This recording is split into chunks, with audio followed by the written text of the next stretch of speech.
చిన్నారుల తల్లిదండ్రులకు నమస్సులు.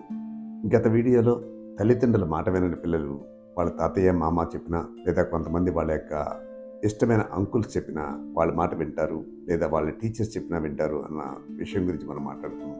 ఆ విధంగా తల్లిదండ్రుల యొక్క మాట వినకపోవడానికి కారణం తల్లిదండ్రులకు పిల్లలకు మధ్య ఉండే కనెక్షన్ ప్రాపర్గా లేకపోవడం అన్న విషయం కూడా మనం మాట్లాడుకున్నాం.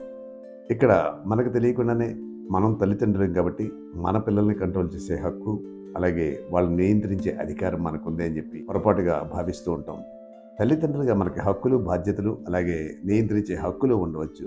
కానీ దాన్నే మనం పాజిటివ్గా ఆ కనెక్షన్ని రిస్టోర్ చేస్తే పిల్లలు మన మాట వినే అవకాశాలు బాగా ఎక్కువగా ఉంటాయి. ఇది అందరికీ అర్థమయ్యే రీతిలో చెప్పాలి అంటే, విద్యుత్ బిల్లు కడుతున్నాం కదా అని చెప్పి ఆ విద్యుత్ని మనం ఇష్టం వచ్చినట్లు చేత్తో ముట్టుకుంటే అది షాక్ కొట్టే ప్రమాదం ఉంటుంది. ఆ విద్యుత్తు మనకు షాక్ లేకుండా విద్యుత్ని ఏ విధంగా సద్వినియోగం చేసుకోవాలి, దాని నుంచి ఎంత ప్రొడక్టివిటీ తీసుకోవాలి అంటే దానికి ఏ విధమైన ప్రికాషన్స్ మనం తీసుకుంటామో, ఒక గ్లౌస్ వేసుకోవడం కానీ, లేదా ప్రాపర్గా ఇన్సులేషన్ చేయించడం కానీ, అదే రీతిలో మన పిల్లలే కదా అని చెప్పి అది ఒక హక్కుగా భావించి అధికారం చెలాయించే మనం ప్రయత్నం చేస్తే ఆ కనెక్షన్ ప్రాపర్గా లేక పిల్లల్లో పేచీ కానీ, తిరుగుబాటుతనం కానీ, లేదు ఒక విధమైన రాడికల్ భావం కానీ వాళ్ళలో వచ్చే ప్రమాదం ఉంటుంది. ఈ కనెక్షన్ ప్రాపర్గా కానీ మనం ఉంటే ఆ పిల్లల నుంచే మనం అద్భుతాలు సృష్టించవచ్చు.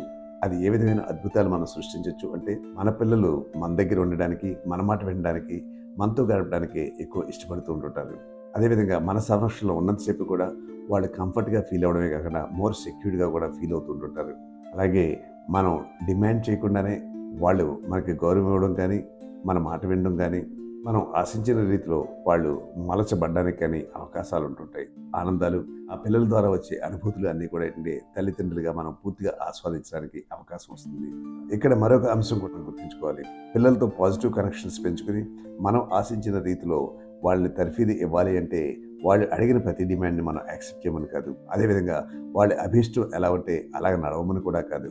మరి ఏ విధంగా మనం చేయాలి అంటే దానికి కావాల్సిన సింపుల్ టెక్నిక్స్ అన్నీ కూడా మనం వచ్చే వీడియోలో కూడా తెలుసుకుందాం. అది కష్టమైంది కాదు. అదేవిధంగా మనసు పెట్టి మనం అక్కడ ఆ కనెక్షన్ కోసం మనం ప్రయత్నం చేయకపోతే అది చాలా కష్టంగా కూడా అనిపిస్తుంటుంది. ఇది ఎలాంటిదంటే, మొక్కలు పెంచే ఇంట్రెస్ట్ ఉన్న వాళ్ళు ఇళ్లలో చూడండి, మొక్కలు చాలా ఆహ్లాదంగా, చాలా కలర్ఫుల్గా కనిపిస్తుంటుంటాయి. చూసినప్పుడు మనం అనుకుంటాం, నేను మొక్కలు వేస్తున్నాను, నేను నీళ్ళు పోస్తున్నాను, మా ఇంట్లో అలా పోయట్లేదు అంటే ఆ మొక్కలకు కావాల్సిన పరిరక్షణ, ఆ మొక్కలకు కావాల్సిన టచింగ్ ఏ విధంగా వాళ్ళు చేస్తున్నారు అని చెప్పి మనం ఆలోచిస్తే అప్పుడు మన ఇంట్లో మొక్కలు కూడా ఆ విధంగానే పెరుగుతాయి. నేను పదే పదే అన్ని వీడియోలో కూడా చెప్పడం జరుగుతుంది. పిల్లల కనడం అనేది న్యాచురల్, పిల్లల్ని పెంచడం అనేది ఒక ఆర్ట్. అది ఆ కళ తెలుసుకుని ఆ కనెక్షన్ ప్రాపర్గా ఎంచుకుంటే అద్భుతాలు సృష్టించవచ్చు. ఏ పిల్లవాడు కూడా మొరాయించడు, ఏ పిల్లవాడు కూడా అమ్మ నాన్న మాట ధిక్కరించడు. అమ్మ నాన్న ఆశించిన రీతిలో అన్ని అద్భుతాలు కూడా చేసి చూపిస్తాడు.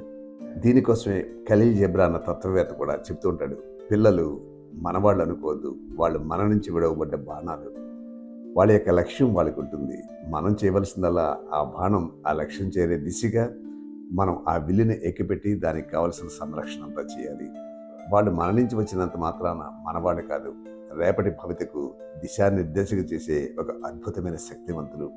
ఆ శక్తి బయటికి ప్రస్ఫుటం అయిందంటే వాళ్ళ ద్వారా మన యొక్క పేరు ప్రఖ్యాతులు బహిర్గతం అవుతుంటుంటాయి. కాబట్టి ఆ విధంగా మనం ఎలా చేయాలి అన్నది వచ్చే వీడియోలో మనం తెలుసుకుందాం.